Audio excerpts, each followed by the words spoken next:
साइण सकीना दो उजड़ी साइण हल मिन नासिर यंसुरना हल मिन नासिर यंसुरना हल मिन नासिर यंसुरना हल मिन नासिर यंसुरना मज़लूम हुसैन थे चयो मज़लूम हुसैन थे चयो मज़लूम हुसैन थे चयो मां गरीब आहियां सॾु ॾियो हल मिन नासिर यंसुरना हल मिन नासिर यंसुरना हल मिन नासिर यंसुरना हल मिन नासिर यंसुरना मज़लूम हुसैन थे चयो मज़लूम हुसैन थे चयो मज़लूम हुसैन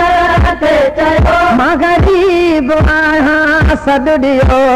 हल मिन नासिर यंसुरना हल मिन नासिर यंसुरना हल मिन नासिर यंसुरना हल मिन नासिर यंसुरना अकबर असगर कासिम गाज़ी बि वियो कुसी अकबर असगर कासिम गाज़ी बि वियो कुसी मजबूर मूंखे कीअं सघे थो ॾिसी मजबूर मूंखे कीअं सघे थो ॾिसी चवंदो इहो ई ते रहियो हल मिन नासिर यंसुरना हल मिन नासिर यंसुरना हल मिन नासिर यंसुरना हल मिन नासिर यंसुरना मज़लूम हुसैन थे चयो मज़लूम हुसैन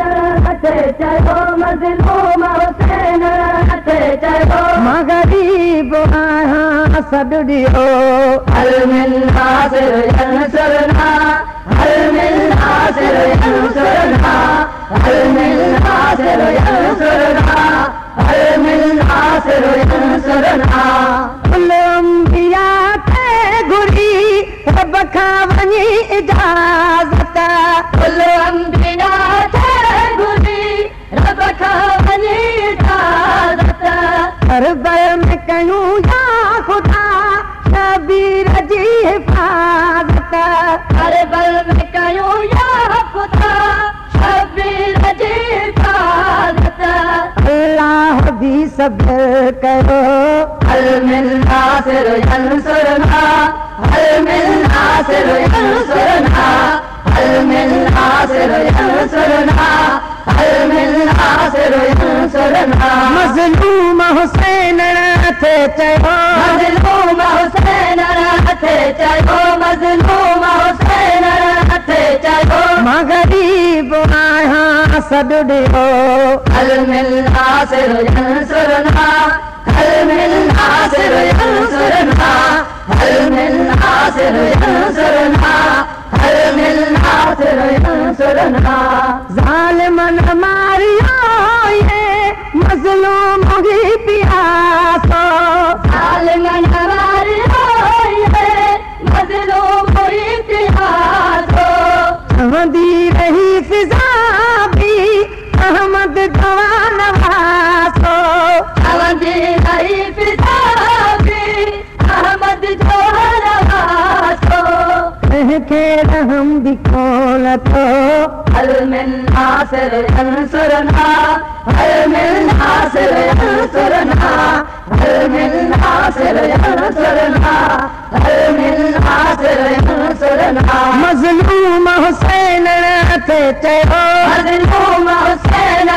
थे चयो मज़लूम हुसैन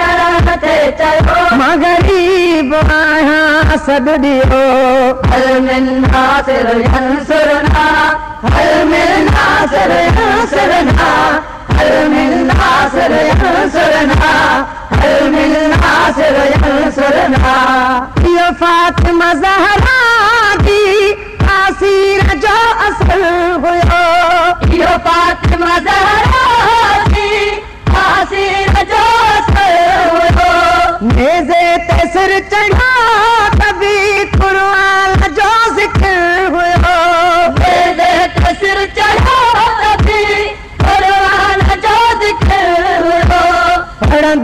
हुसैनी ते रहो هل من ناصر ينصرنا هل من ناصر ينصرنا هل من ناصر ينصرنا هل من ناصر ينصرنا مظلوم حسین تے چयो مظلوم حسين تے چاہو مظلوم حسين تے چاہو غریب آیا سب ڈیو هل من ناصر ينصرنا هل من ناصر ينصرنا هل من ناصر ينصرنا هل من ناصر ينصرنا